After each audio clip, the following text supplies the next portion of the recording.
Hello to all my beautiful heart healers, all my amazing listeners. This is Harayat. I hope you guys are doing awesome and have had a good week. I've had a decent week.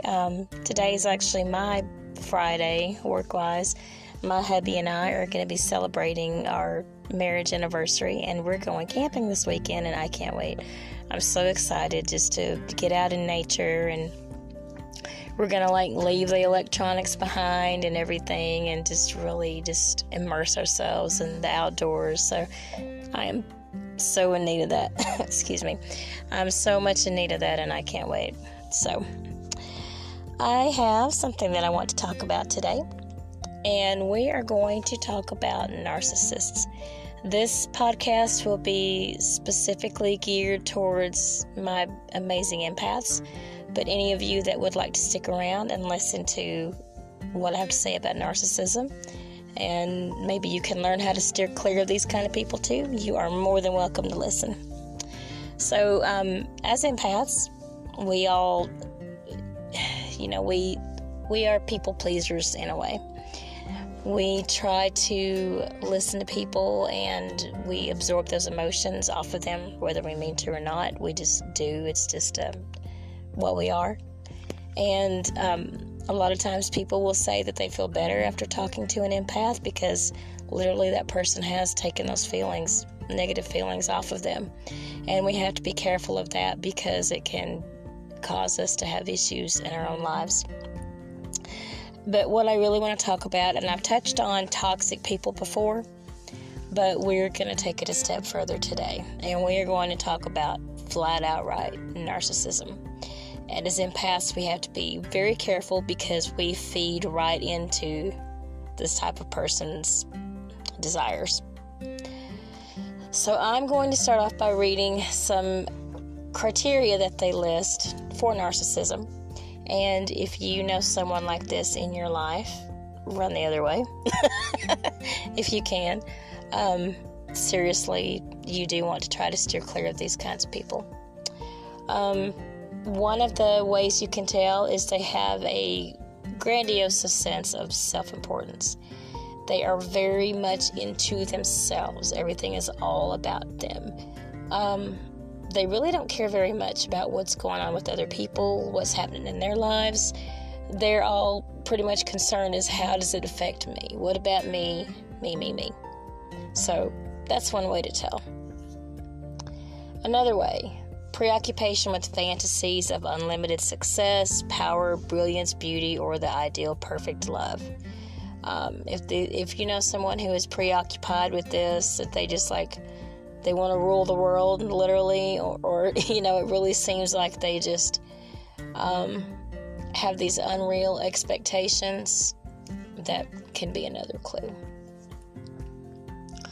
Another one is a belief that they are special and unique and different from everyone else on the planet, including other people like themselves.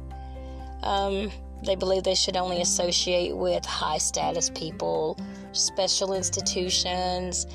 In a way, I think that kind of goes back to the sense of self-importance. They attach a lot more importance to themselves than what they are. And everybody's special and unique in their own way, but these people will think they are above everyone and that people are basically underneath them and they're to serve them. They have a need for excessive admiration. Everyone likes to be told they're doing a good job. Everyone likes to feel like they're appreciated and admired. I mean, that's a normal human trait. But these folks, they are excessive about it. They are they thrive off of it. I believe it goes along with ego and low self-esteem. They have a sense of entitlement. They, kind of like I said earlier, they basically think they're better than everybody else. They feel like they have a right to be better than everyone else. If you hear the jokes about the Karens and things like that, that would kind of fit in with that too. They feel like that everyone just needs to bow down and do what they want, and the rules basically don't apply to them. They have interpersonally exploitative behavior. their behavior is outrageous. It's ridiculous. It's beyond eccentric. It leaves you scratching your head and you're wondering, okay, what is wrong with this person? They have a severe lack of empathy for other people. Whereas the empath that is actually what we're all about. These people have a complete lack of it. Like I said earlier, they could care less. It's all about them. They have an envy of others or belief that others are envious of them. So there's a lot of jealousy going on. If they feel like they're not being given proper accolades and someone else is receiving that, they can turn downright hostile. And I know some people like this. And let me tell you, this whole list so far fits them to a T. And my last one I'm going to list is a demonstration of arrogant, haughty behaviors or attitudes. And, these people act out. And maybe they don't think they're acting out. The rest of us would be like, I'm not going to do that. People think I'm crazy. To this person, I guess it's normal. It's a normal behavior. They don't think there's anything wrong with it. Enter the empath. So when you have someone who is exhibiting these criteria, and you come along and, for anyone who doesn't fully realize what empaths are, you can go back and listen to some of my first few podcasts. I would also suggest just, get on Google and Google it, and it'll help you understand a little bit more. It's a gifting. Sometimes it's a curse. But everyone has their own special ways that they deal with people and different giftings they have. And an empath has the ability to put themselves in someone else's shoes. And beyond that, they can comfort people. They can help them feel better.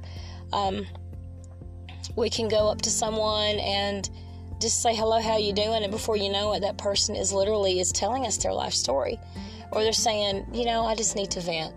And before they know it, they're feeling better. And if we're not properly shielded and everything, and if we're just taking that energy in, then they end up feeling great. And we feel like the weight of the world is on our shoulders now. And another thing I want to mention, just as a side note to you empaths, always remember too that your own emotions will affect your shielding as well. So you can have a great shield built up, and if you are experiencing inner turmoil in yourself, and you've got situations going on or something in your life that just has you torn up, it's going to affect your shielding. So then when you go out into the world and you're around all this other negativity and stuff like that, it will bring you down big time. So always be aware of that. But anyways, so you get a person like this, and so we're trying to, or not even maybe trying to, but we're there, or if we get involved with someone like that, and I will mention that in a minute because that happens a lot because of who we are, then what we end up doing is essentially pandering to this person and feeding into their delusions and really enabling them. And we don't mean to. It's just because of who we are. We're fixers. We're like, if you need something, hey, if I can do it, I'll do it for you. If you need help, I will help you. You need an ear to listen, I'll listen to you. Oh, if you act like you're feeling down on yourself, hey, I'll lift you up. I'll encourage you. We will just, give of ourselves to that. But then you have to be careful because these people will use that. And they will take more and more and more. And they will drain you. It's like the more that you give, the more they're going to take. And if they already believe that they're special, and here you are making them feel even more special by giving them your attention or giving them money or whatever it is that they're needing, and you're just literally trying to help them and trying to look out for them or make things better for themselves or for them. And then this person is like, okay, and it feeds into them. So you have to be very careful, because relationships like this, especially if the situation is conducive for it, can turn into romantic relationships. And then you really have a mess on your hands, because you have a severe give and take relationship, but not in the kind of give and take that's good, in the kind that you're doing all the giving and they're doing all the taking. And that's very easy for an empath to find themselves in a situation like that. And more often than not, I will say, we find ourselves in these kind of situations. Because we not meaning to, but we feed into that.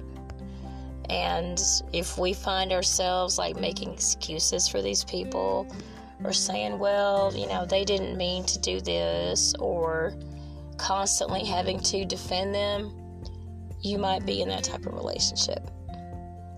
If you're in the type of relationship where someone is constantly pointing the blame to someone else, and that actually should have been on this list, but people who are always blaming others and not willing to accept the blame for themselves, that's narcissistic behavior.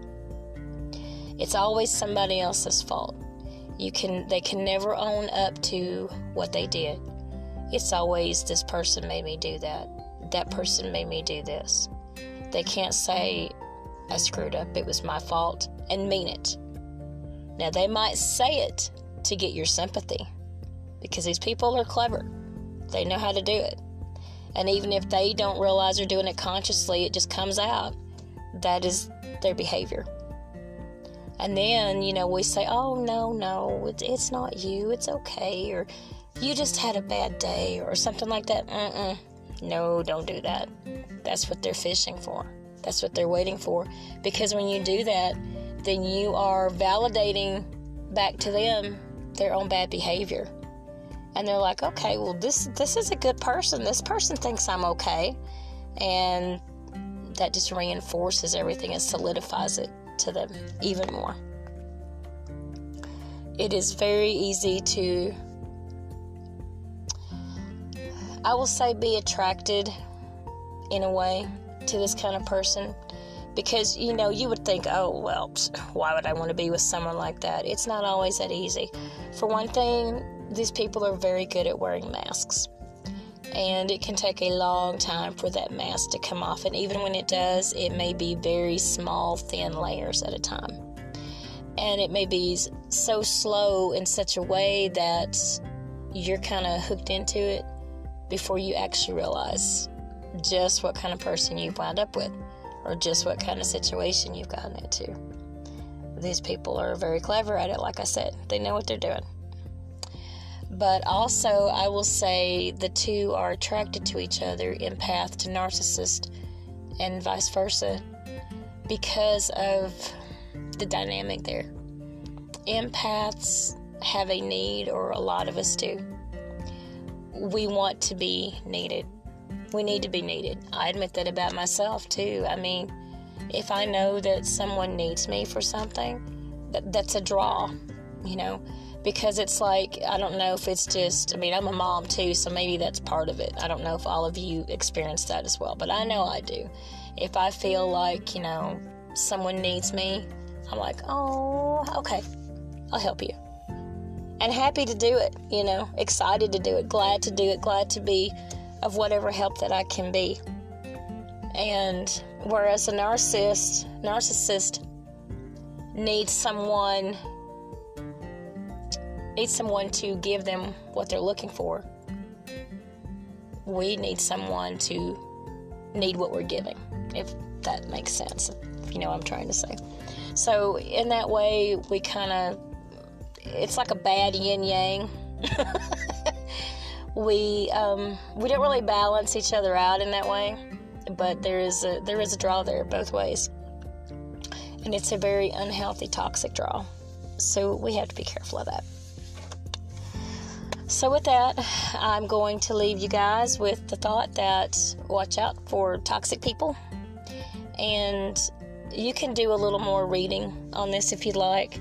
I just kind of touched on it today and touched on the basics, but there's more things that go into it as well. Like I said, not being able to take the blame for things, always, putting up on other people, and just the whole self-centeredness, And when you start seeing these things, even if it's a person that you think that you would like to spend time with, go very slow.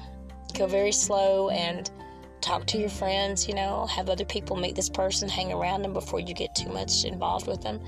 Get their intake, See how they act around your family members and your friends and everything before you get too far into it. Because it's a lot easier to get out when you're early on than when time goes by. Or, gosh, you're engaged, married, kids. So, put the brakes on. Be very careful. Hope y'all have a wonderful weekend. And with that, I'm going to sign off and tell you guys thank you so much for listening. I hope you enjoyed the podcast. And I will talk to you guys soon. I love y'all. Thank you so much. Bye-bye.